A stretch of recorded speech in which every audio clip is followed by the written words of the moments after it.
Guys, it's Bri.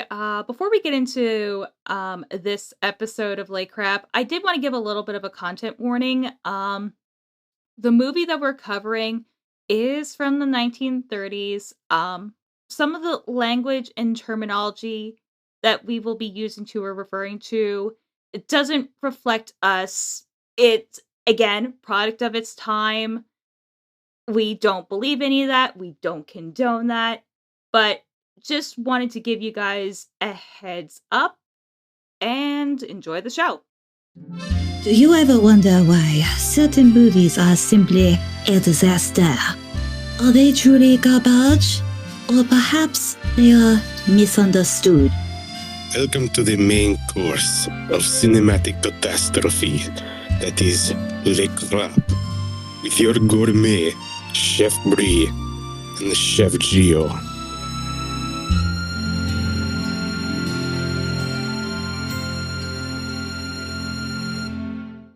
Hello, everyone. Welcome to another episode of Le Crap. My name is Bri. And my name is Gio. Please don't cancel us. Oh, yes. This...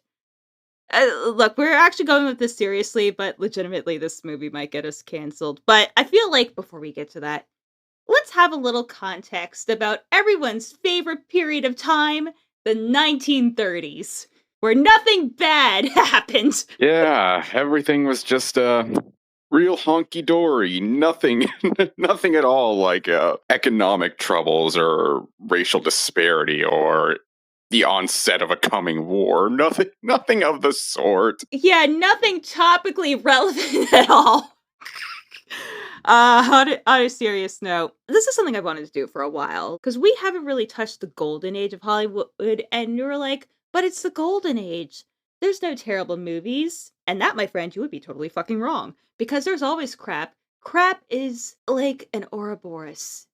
It never truly ends. So, before we kind of get into tonight's movie, let's just kind of set up to how we probably got here. Everyone's favorite motion picture code, the Hays Code. So, Gio, do you want to kind of tell everyone what the Hays Code is? Well, the Motion Picture Production Code, better known as the Hays Code after William H. Hays, president of the Motion Picture Producers and Distributors of America, was set up in 1934 as something of a morality guideline when it came to making movies. Basically, if your movie could not contain any taboo topics, namely topics of sexuality and other things not deemed family friendly. Which, you could just imagine what that meant back in the 30s. Oh, yes. But to kind of explain more how the Hays Code came to be, just to, kind of give some context, a lot of early cinema was experimental.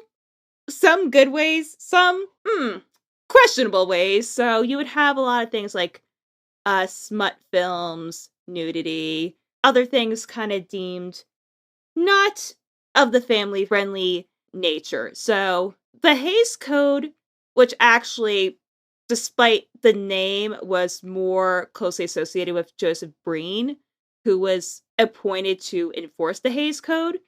Basically, the Hays Code came from Hollywood to be like, well, shit, we don't want the government to censor us, so we'll censor ourselves. So before the Hays Code kind of came to be, and these, I'm going to mention some of these things from the pre-code era, just to give it context of what certain things that would kind of be known in the Hays Code later.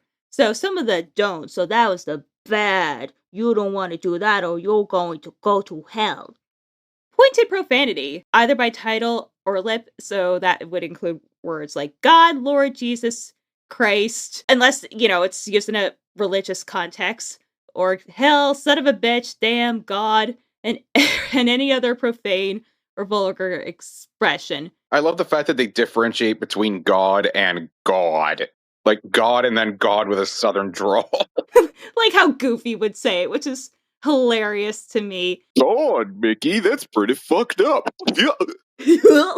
Also, just this podcast would probably be banned. But other things that it included was, of all things, white slavery. And then legal traffic of drugs, any like sex of the perversion, and then there was some like legitimate things like child pornography, which was actually bad. So, you know what, I get that. And also scenes of actual childbirth, which, as we've seen from Twitch lately, is more or less okay now. Yeah. I think most of the hate code is more the be carefuls, which is like no arson, no third degree methods, no shoving executions, sedition, first night scene. So if you're wondering what a first night scene, that's a fancy word for saying consummation of sex during your marriage, drugs, men and women in bed together, seduction of girls, brutality and possibly gruesomeness, religion and religious ceremony. So basically, to make a long story short, it was a lot of fucking shit. So once the code was enacted, obviously it changed a lot of how Hollywood operated. Like certain movies, like even a couple years ago, like the 1931 original version of Frankenstein, because Victor Frankenstein had a god complex. In the sequel, he could not say that. So immediately, even for something that you wouldn't think of censorship, you felt it right away. And Hollywood was like, well, crap. Certain movies that we used to rely on, we have to alter drastically or we can't make it all. Especially when it came to like exploitation films, which, contrary to what people will say, were very, very popular. Yeah, you gotta remember, 30s was a different era. Yeah. So 1934 by 1938, code is pretty much enacted, which brings us to this movie. Oh, yes, this movie. Y'all are gonna see right away why we've been implying that we might get canceled for this one. Because tonight's dish is 1938's The Terror of Tiny Town, a Western movie whose chief gimmick is that the entire cast consists of little people. Oh, we are so going to hell. Oh, baby, we've been there. We live there. That's our home address. Yeah. So, how did this thing come about exactly? Well, it was the maddened brainchild of producer Jed. I'm gonna say this wrong. Buell. Buell. I'll say Buell, who got the idea after overhearing one of his employees quipping, "If this economic dive, which referred to the Great Depression, keeps going, we'll be using M word as actors." And Buell, who specialized in singing cowboy films during the 30s and 40s, apparently took it seriously. Oh, Yeah. yeah. But the reason I specifically was kind of drawn to this film is because of the year 1938. And then a very notable movie that's important to me would come out the following year, starring a lot of the same actors. Oh, yes, I was just getting to that. So, the way that Buell cast this movie is he recruited several former members of Leo Singer's vaudeville troupe, which we'll get to him in a bit. But he renamed the group the Jed Buell M Words. Now, the following year, many of Singer's troupe would appear in another very notable movie. And in case y'all haven't figured it out, we're talking about The Wizard of Oz. Quite a few of the actors in this movie would later on appear as Munchkins in The Wizard of Oz. And I figured because at the time we're recording this, Wicked for Good is about to come out, and also fuck that guy at the premiere. Like seriously, people don't know how to behave. But anyway, and oddly enough, I didn't notice this when I was first researching this, but like Wizard of Oz, this movie also happens to be a musical. Yeah, I figured that out pretty quick. And look, unlike Bri, who is very much into musicals, I'm more or less indifferent to that. I mean, as long as the music is done well, i.e., like with K-pop Demon Hunters, then I can sit through it. But a lot of other times, I'll just be sitting there like, So as soon as I saw that this was a musical, I thought, God. Because if the last musical we did is any indication, I promise one of these days I will show you a good musical. I promise. I'll be counting the days till then. But at any rate, so the movie was directed by one Sam Newfield, who was probably, a lot of people would say, the most prolific director of the time period of the Hays Code. Because during a 25-year span, he directed over 250 projects. Most of them Jesus. were low budget, most of them were westerns. He was quoted as saying that he would do pretty much anything as long as he got paid for it. And his personal output of 20 films a year would make the asylum blush. Oh my god. Because just, if you think the work standards nowadays are bad, oh, I could just imagine. I could Oh, just yeah. imagine. Literal hell on earth, probably. Especially since a lot of those times, just to kind of tie this back to Wizard of Oz a second, apparently when they were on the set, like, there was points where the set would be, like, 110 degrees, and just imagine, like, those actors in all that heavy makeup. Well, Tin Man probably roasted inside that thing. Oh, Jeez. they all roasted, and the poor lion. Oh, God, I can't even fathom that. Now, some of y'all might be surprised to hear, or maybe not at all, was that this movie was actually pretty warmly received by 1930s audiences who loved the quirkiness and the gimmick of it all. And the box office returns were apparently so good that Buell announced plans for a series, which never came about for whatever reason. And since nothing else ever came of this, it fell into obscurity and entered the public domain in 1966. It wasn't until the 1970s where midnight screenings on college campuses brought the movie back into the public eye, where more contemporary audiences have been, a tad bit harsher and more critical, let's say, to the point where it's often cited as one of the worst movies ever made. In addition to being one of the worst movies ever made, to this day, I believe it's the only movie that's ever featured a complete little person cast. Which is crazy to me. And also the fact that even though this is clearly like exploitative, the fact that it doesn't portray them as like dwarves or elves or anything like that is, it's definitely something. Yeah, and that was kind of like the other reason, and I'll probably elaborate more on this later. The fact that it was an all little person's cast interests me and also kind of low key depressed me. Because you figure this movie is, approaching like 100 years old. And in 100 years, with the advancement of technology and the types of stories you can tell, that more often than not, like, yeah, you'll get a Peter Dinklage, but he seems more the exception than the norm. That a lot of times when you cast a little person, they'll be, someone like a Warwick Davis type that'll, do creature work, or sometimes will do face work. They'll be like these magical, fantastical creatures, or, they'll be dwarves. Like, who can forget the live action Disney Snow White fiasco? Where they're like, oh no, no, no, little people. And then they, you know, retracted back and, couldn't decide what they wanted to do. Went back to dwarves and they became CG monstrosities. It's a very complicated and nuanced situation. But even going back to like Peter Dinklage, like, yeah, Tyrion Lannister, a great, fantastic character, and he's not a magical creature, but he lives in a magical world. And I can't believe in like almost a century that someone's role should be defined by like their stature and that there's just like no normal grounded roles for little people like there should be. Like, I'm not saying those magical parts shouldn't exist, but like, dude, it can't be the only thing. And yeah, it's crazy that after all this time, we could name all of one actor who is a little person who is not normally typecast into those kinds of roles.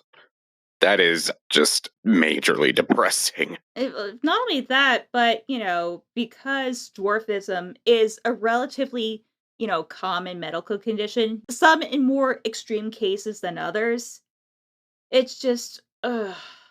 So when I saw something like this, I'm like, yes, clearly it's the 30s and it's an exploitation film. Like, people weren't doing it out of the goodness of their heart to, give the little guys a chance to shine. No, like, let's be real here. But still, at the same time, they're in a Western setting, and Westerns tend to be a little bit more grounded versus like your standard fantasy fare. To me, that it is insane that that still has better representation than some recent, and again, I hate to go back to Snow White, but it's just crazy to me that the last two notable live action adaptations of Snow White with the dwarves weren't played by little people at all. That it was either like some sort of CG enhancement, and it's just like, what the fuck? It's like you don't want to typecast, but you also don't want to like include them at all. Like it's so bizarre. Oh, right. As we prepared to get ourselves canceled, Gio and I are gonna watch the movie. We'll play some sort of trailer nonsense, and then when we get back, we'll give you our thoughts. Ladies and gentlemen, and children of all ages, we're going to present for your approval a novelty picture with an all cast, the first of its kind ever to be produced. I'm told that it has everything. That is, everything that a Western should have. It's a soul-stirring drama, a searing saga of the sagebrush, and it's called The Terror of Tiny Town. But I must caution you not to take it too seriously. This picture Hey, mister, come down here. I want to talk to you. Pardon me.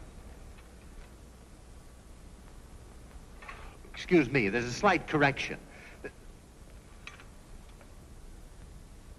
You mean it is serious? Sure, it's serious. I'm the hero. After this picture's out, I'll be the biggest cowboy star in Hollywood. Wait a minute. A star in Hollywood. Who are you? Well, who are you? I'm the villain. Who did that? The applause is okay. But who laughed? I'm the toughest hombre that ever threw lead. And I ain't afraid of the biggest one of you.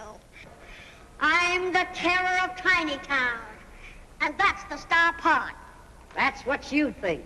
Yeah, that's just what I think. Oh, wait a minute. Man, wait a minute. We'll see. Let's go through the picture. That's a swell idea. Let's go through with the picture. This one's actually a lot more complicated than I figured it would be. Yeah. I went into this thinking that you were going to be very, very uncomfortable throughout. And what ended up happening was I was only half right. I will just say this flat out. I would not call this one of the worst movies ever made. Was the reasoning behind it very, very, very, very, very bad? Yes. Was the end product completely terrible? No. As someone who actually has watched Song of the South, like, I would say, like, on an offensive level, that's a lot worse. Like, I'll censor myself out. Like, there's nothing on, like, the level of, like, Baby to, like, that degree. It was just mostly, like, in poor taste skits in between. But otherwise, like, a lot of this movie was played surprisingly straight. And, like, some of the action scenes were like, holy shit, like, straight out of John Wick. Like, I shit you not. Yeah, like, when this movie played itself like a normal Western, then it was like, okay, it's not too bad. But then you would just get these moments where it was clearly meant to have 30s audiences point at the screen and like, haha, little person, ha ha ha. That's when it would be like, okay, yeah, no good. And like there was a lot of other like weirdness about this movie, like the musical numbers. I wouldn't call them bad per se, but whenever they came up, everything would just grind to a complete stop. Just like Has-Been Hotel. Now that's the part that's gonna get me canceled. Ha ha ha ha ha. But on a serious note, yeah, I mean, it was pretty standard vaudeville stuff, which, knowing the history of that specific trope, kind of makes a lot of sense. Yeah, considering that a lot of the actors in this did come from that vaudeville background, it's not really surprising. Like, it's pretty standard, like, 30s era, like, ragtime, like, jazz music. Like, pretty decent to listen to in the background. Nothing that's gonna be like, oh, wow. But yeah, like, I was expecting this movie to be, like, a lot worse. Like, don't get me wrong, like, a lot of this is woof, but again, to kind of reach back to the point that I was saying, like, during our introduction, other than the skits, like, their dwarfism doesn't really come up in the plot at all. This is just pretty much, a regular Western. And it is so fucking pathetic that almost 100 years later, that there's never been anything like this that's, pretty much played straight. They're actors like everyone else, which, oh, before we get to the actual movie, speaking of that, while we were watching, I found a pretty interesting fact about our star, Billy Curtis. So Billy Curtis, actually had like a long, prolific career. He was in Planet of the Apes. He was also the original Mayor McCheese. But in terms of like the actual acting things, the most interesting thing I found about him is that in 1970, he led a drive to give M-Word and dwarves full membership and voting privileges in the Screen Actors Guild, who apparently previously, and this is another thing that's super fucked up, only let them work in films on waivers. Like they were like a non-union actor, which is fucking insane. So literally, if it was not for Billy Curtis, Peter Dinklage might not have rights. Which, the fact that that only happened in 1970 is woof. Yeah. Yeah, like, it's crazy. Like, when you look at Billy Curtis, it's like, he's a pretty good looking guy. Like, he did have a fairly substantial career when you look at it. I mean, sure, a lot of those roles he should have absolutely been fucking credited, but like the amount of projects that he worked on. But yeah, I thought that was pretty interesting. And again, kind of a reminder that for as many claims of like diversity and like progressive towards like, giving representation, that a lot of it's still recent and a lot of it's still not great. But anyway, we should start to unravel this because this is going to be kind of an interesting one to go through. Yeah. So, I don't know if we can really say much about the plot because it is a standard, like, Western with, strangely, a lot of shades of Romeo and Juliet, I think. Yeah, which I was not, thinking we were going to get at all. Like, it's a tale of, like, two, like, families in a Western town that are feuding. Meanwhile, this crook is, like, trying to get them to go to war so he can, like, make off with their cattle and, like, make a bunch of money. Which, by the way, the villain in this movie, oh my goodness. Like, holy shit. Like, this dude is grade A scum of the earth. Like, first of all, the dude sounds like he'd be more at home in a mob movie because this dude does not have a southern accent. This dude sounds like he just came straight out of Boston. Which I'd also like to bring up too, that quite a few of the actors also had like European accents, which would make sense because the troupe that they came from was based out of Europe. So I would imagine that's where a lot of them came from. But yeah, villain dude was fucking scum. Yeah, like top 10 anime villain scum. Holy shit. Like, dude is playing both sides against each other. He's stealing cattle, murdering people, blackmailing the sheriff, even kills the sheriff near the end, and then, like, slaps a woman. Like, he is a complete and total, like, asshole. Yeah, like shockingly so. Like, for all, like, the skits, he is played straight the entire time. Yeah, he is just that way, like, 100% of the time, just complete abhorrent creep. And I'll say this again, like, a lot of these action scenes were actually done really, really well. Like, the chase scene of, like, the carriage was, I thought, really, really well done. Yeah, I thought it was well acted and, like, really well edited. Like, the pacing, like, the tension was there. Because one of the first things, because earlier in the movie, there was like, oh, he shot someone, and it's like, haha, like, oh, he's okay. It was just a joke, guys. Here, no, two dudes just straight up get murdered. And that's not even the most fucked up part.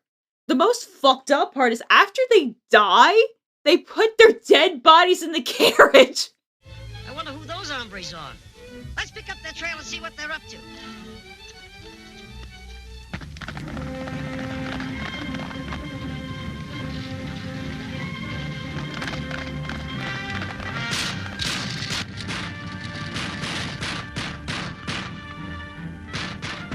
You know, I'm kind of shocked, like, how much of this is being played straight. Sounds like trouble. Come on, man. Yeah, like, obviously they're doing some stuff for people to point and laugh and say, haha, look at the little person. But yeah, like, I was expecting something a lot, well, worse. Yeah, because low-key, this scene actually kind of slaps. Oh wait, I think they're straight up dead. Like, for reals. Yeah, those dudes are just dead. Here comes trouble. Oh yeah, no, they're gone. Holy shit. Oh, this poor woman. Oh my god.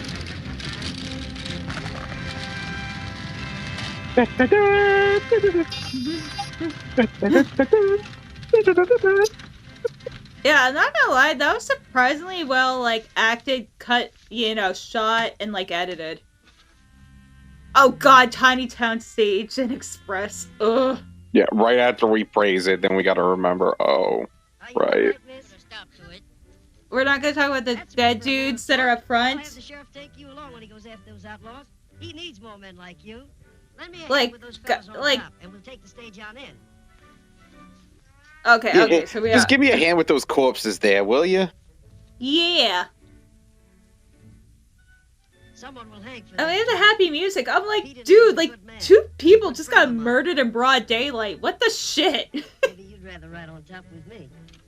So, like, where are the bodies? Hey, cowboy, climb aboard. or we're I gonna think they leave. just put them in the carriage. Oh Yep, shit, they yep, did. Oh my god! They just tossed him in there. Holy shit! And now he's gonna ride in there with them. Oh god! That's morbid. Well, I mean, I guess it's better than letting them rot in the noonday sun, but Jesus! Yeah, let the vultures and the mountain lions have him, but like still. And they have one of the guys right in there with them. Like, oh my god. Like, again, yeah, you couldn't leave them out there in, like, the noonday sun, but Jesus! And like the whole time this is playing, like the music is like so whimsical too. Like what is it with movies that we've watched where the music is just so unfitting? Like they'll play whimsical music in these otherwise serious or morbid moments. I don't know why that keeps happening.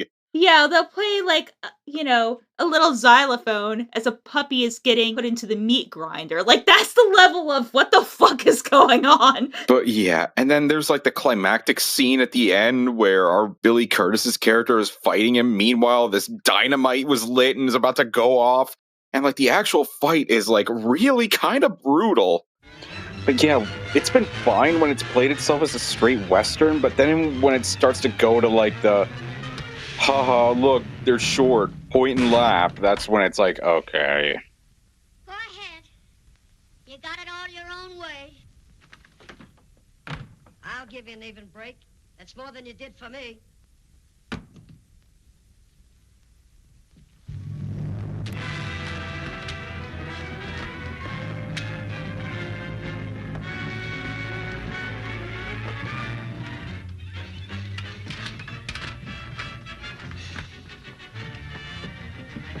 Like, damn, this fight's brutal. Jesus Christ, on a stick.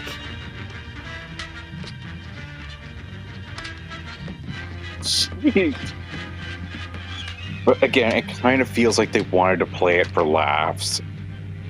You gotta take the mindset of somebody in the 30s, and you can tell that a lot of this, they wanted the audience to just start laughing at. Haha, look at the little people slapping each other. No, but this is, like, actually kind of brutal. Jesus Christ. Oh, your girlfriend kind of screwed you, bud. Also, shouldn't that thing have blown up by now? Oh my god! Holy shit! Oh god!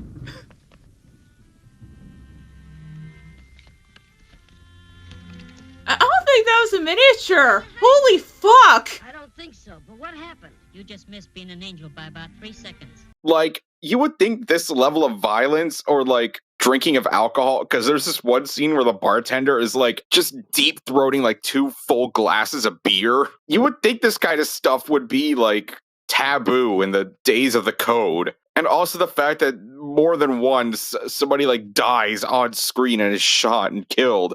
But I guess since there was really no blood and like it wasn't like graphically done or anything, I guess they got away with it. Yeah, like a lot of this movie was holy shit. Yeah, but for all the stuff that this movie does well, and like we have to talk about like the stuff that was very much intended for you to point and laugh at, whether it was like the elongated scenes of them riding their miniature ponies, because yes, they ride on top of miniature ponies in this. And like there'll be extended scenes of them like riding on it sped up, or like they'll just walk under a gate or under the door to the saloon without having to bend over, or like just other stuff like that where it was definitely intended for 30s audiences to just be like, look at these little people, how quaint.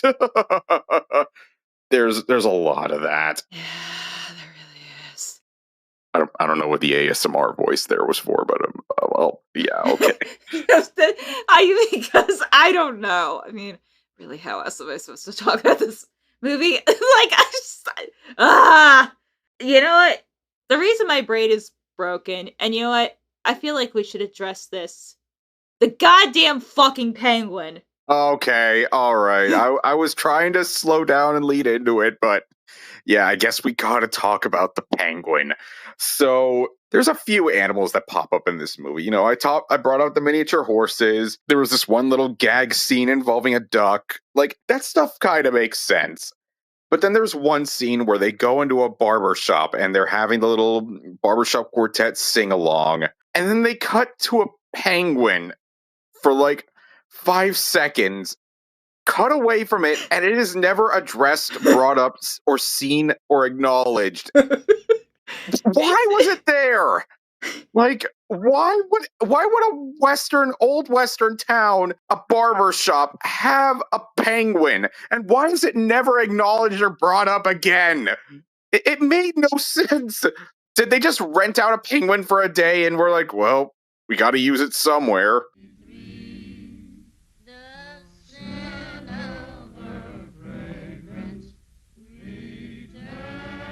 Oh my god. Actual black person in a 30s movie. I know! Integrated and... What? Oh, why is there a penguin? Why is there a penguin? Why is there a penguin? Why is there a penguin? Why is there a penguin? I don't know. We have black people and penguins. Whoa, like... Oh, this movie's gonna be a little too spicy for me. I love how every time there's been a musical number, everything has just stopped. Yeah, basically just like Has Been Hotel. Now that actually might get me canceled.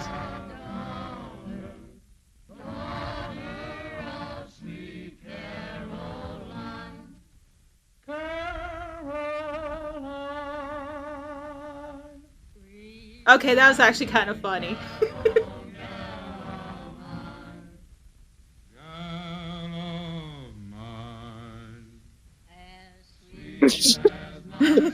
Yeah, you're right. Oh, so we're not gonna address the penguin at all? Like, no. Like, where was it even in there? Like, I don't know. Like, they just showed 5 seconds of a penguin, and then like, why? What? Like the horses, I can understand, and the farm animals because they're in a western town. What the fuck does a penguin have to do with anything? Yeah, like why would a... Well, that was a bunch of awkward cuts. See, even they agree. Yeah, I feel like Charlie Day with the Pepe Sylvia board. Like, I feel like, you know, there's this big penguin conspiracy with the terror of Tiny Town. Oh, and like, that's not even like the weirdest thing is that, oh, by the way, there's also this, one black dude at the barbershop. He never shows up again. Because I guess, well, you know. No, I think he shows up later in the saloon. I noticed he showed up in the saloon later. Yeah, in that second number, that one part where like the bartender is like guzzling down all that beer, I noticed that he was in the background. Oh, okay. But yeah, because we were like, wait, this is weirdly progressive. And then it cuts to the fucking penguin. I do not understand what the hell that penguin is supposed to be doing there. Like, is it somebody's pet? Is it just stock footage? I Why don't know. why would an old As west barbershop just have a penguin? not only that, it's I think like either a jackass or like a Chile penguin. Like those are penguins that are typically found in like the South. Yeah, Like, like maybe you around could Africa say and South because it was in America.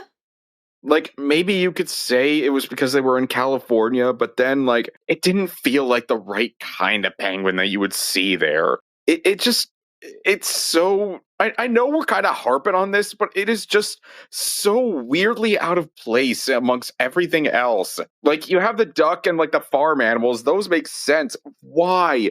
Why is there a penguin? And why do they never even acknowledge it? Yeah, like they will be like, oh, hey, that duck looks pretty funny. No, they just show the penguin close up, never fucking address it again. And I don't know, maybe, and this is like a big fucking stretch too. Like maybe they did it because oh, it's a barbershop quartet. They're all like suits and dressed up.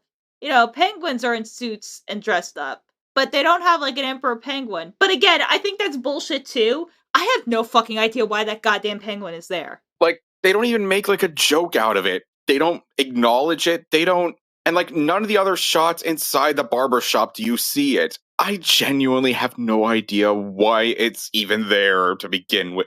Like, nothing about it makes any kind of logical sense. I realize that I am trying to bring logic to the terror of Tiny Town, but most of the rest of this movie is played pretty straight and pretty like standard Western. Like, even the jokes aren't like too far out there.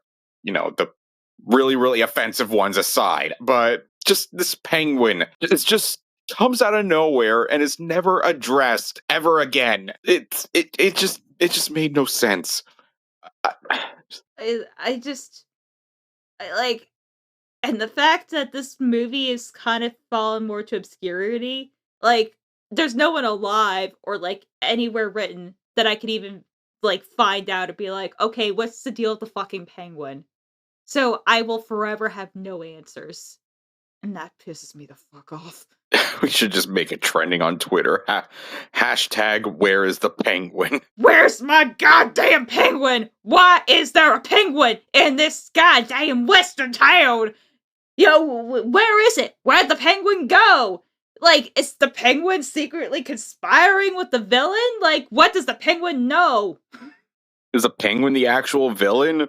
Is the penguin the actual director? Like, is there something else going on there that we don't know about?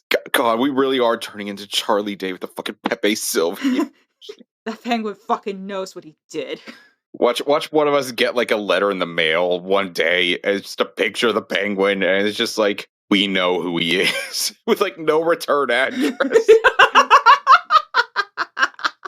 Maybe there's like this secret like penguin like mafia like cabal thing that they just insert themselves into movies as like satanic imagery that they're trying to brainwash us all. Maybe that's like the image trigger where like anyone watching this upon seeing the penguin, like their programming will activate and then they'll just slit their throat or something. I don't know.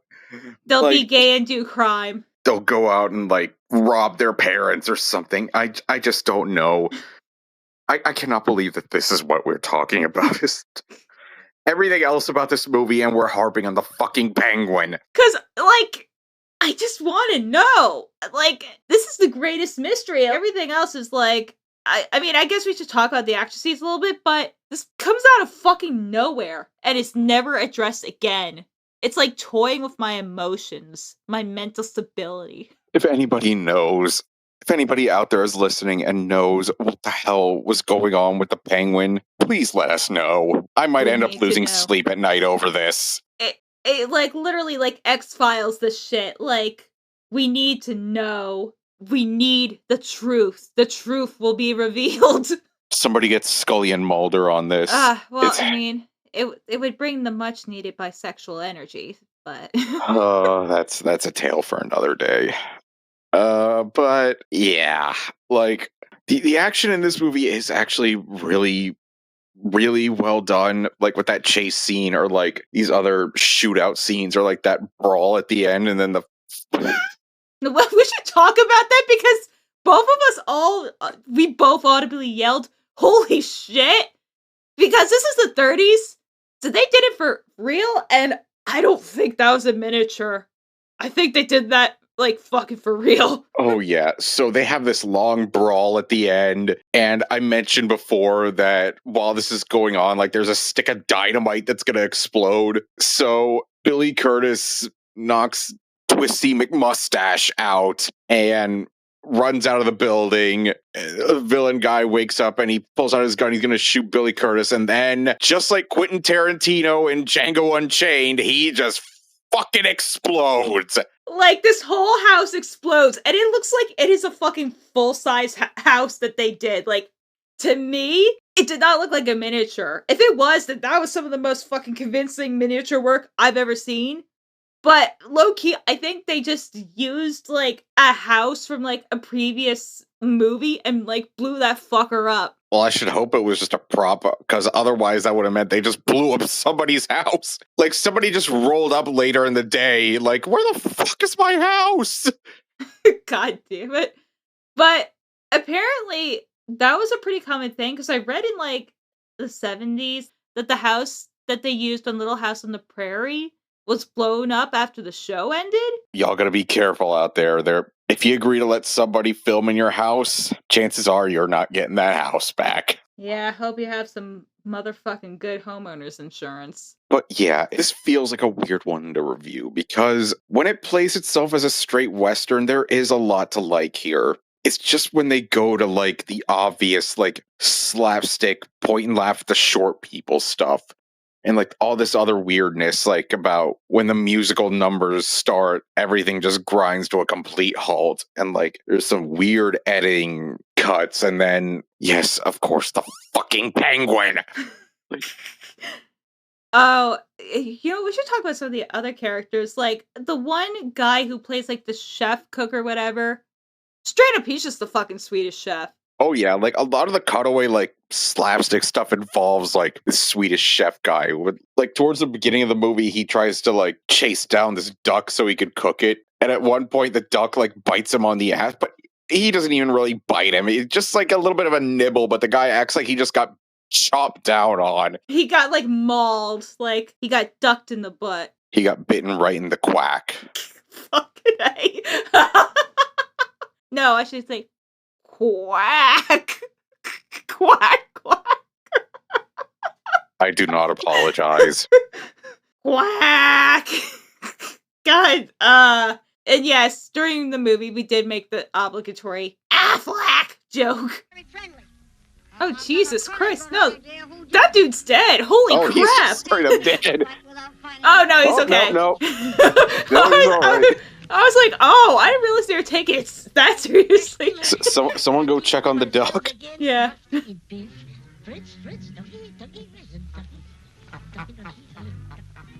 Affleck. Affleck. Fritz, come in. Fritz, come in, ducky. Nice call. Thought for a second he said bitch. I mean, the duck looked just like it, so why not? You know what? It might have been that duck's great grandfather.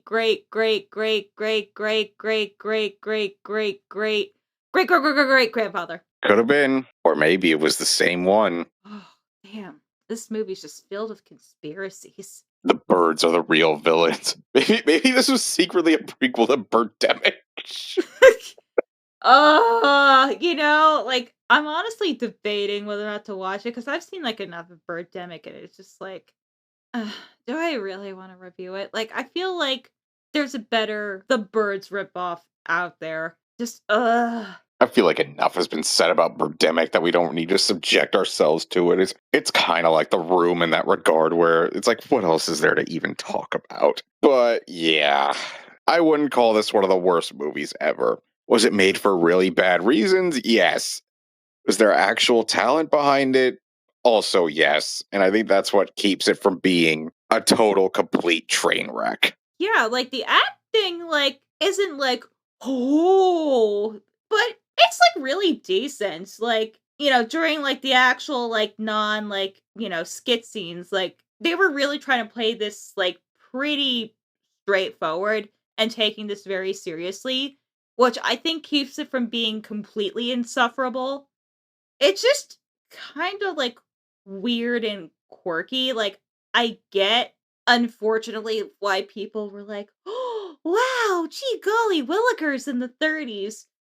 But now it's just I don't know, it's kinda charming, like, slightly kinda problematic movie, but really, couldn't you say that about most movies from that time? Yeah, this definitely feels like the definition of product of its time. But like the acting I thought was decent, the action scenes were filmed well, and there were like a few jokes that worked. And they were funny. It feels more like a curiosity than anything else. And I think if you take away the really, really bad motives behind it, like I definitely would not say this is one of the worst things ever made. Like, I feel like this is a movie that I would show people from, like, a historical thing, like, because again, like, the decent parts are really decent. There are, like, some fun bits that, genuinely made me laugh, and they weren't, like, super, like, weird or exploitative. It's just, like, when people just think, like, the golden age of Hollywood and, like, the Hays Code, they're thinking about, shit like Casablanca or like Gone with the Winds, and often forget like these weird kind of quirky films that happened in between, and a lot of them just kind of fell through the cracks and ended in public domain. Because I feel like they're just as much as part of the story. And like, yes, the material is very problematic. Like, we're not excusing that. Like, that shit was fucking inexcusable then and fucking inexcusable now, but I feel like if we don't talk about it, then we're not really telling the honest story, and we're just kinda whitewashing the history of Hollywood. Yeah, and honestly, the fact that this is still to this day one of, if not the only films that had an entire cast that was just little people, like even almost a full century later, that is just insane to me. Yeah. And I think a lot of the complaints that Peter Dinklage has brought up in regards to that are completely valid. Like, he should not be the exception. But even if you have something like Avengers, like, Endgame, like, it was, like, interesting, but also, like, kind of in the back of my mind, it was like, "Okay, this is kinda, like, weird." I'm sorry, not Endgame, Infinity War, No, that it where was he was in Infinity War. yeah, sorry, where his character was a giant. Like, I get what they're trying to do, but also at the same time, it was kinda like, "Ugh." Yeah, I would probably look more to like Days of Future Past. It's probably more of like a straightforward like role for him. Yeah, especially since, I felt like that was done purposely to kinda, like, contrast, like, "Oh, like, rights, haha."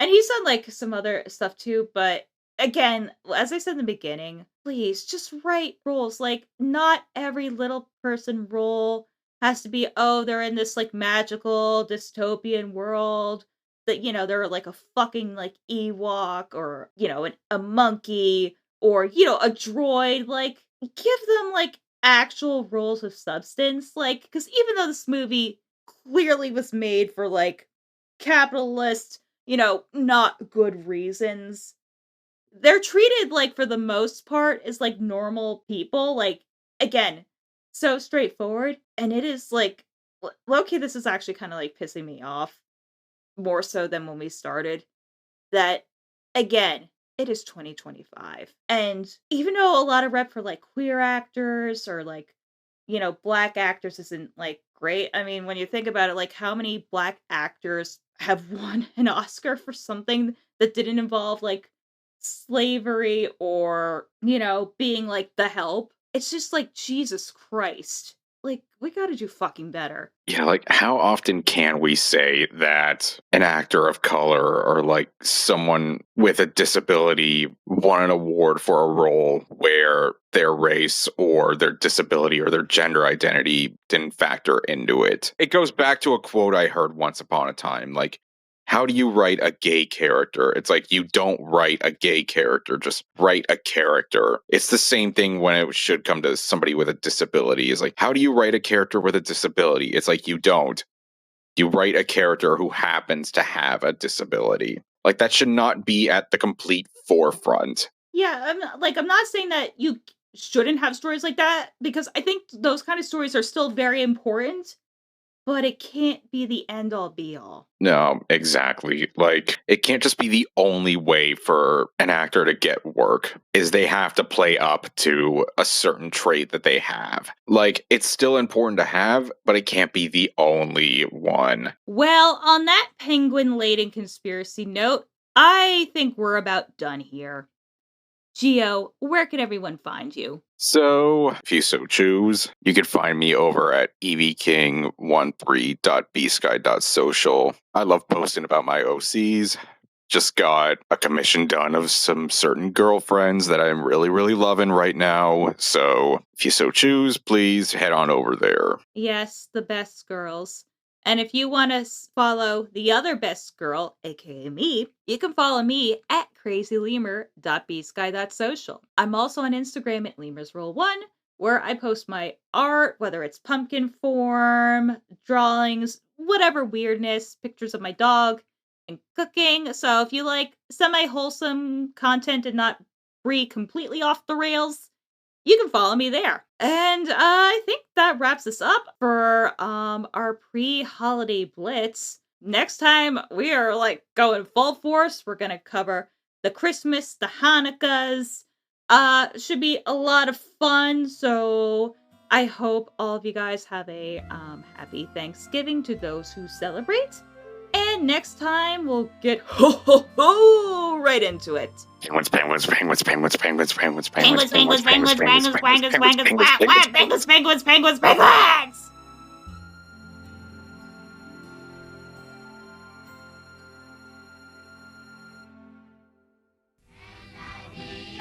Yeah. Okay, that was cute. Yes. Yeah, I wonder why Sony doesn't want to talk about this movie. It could be for any number of reasons.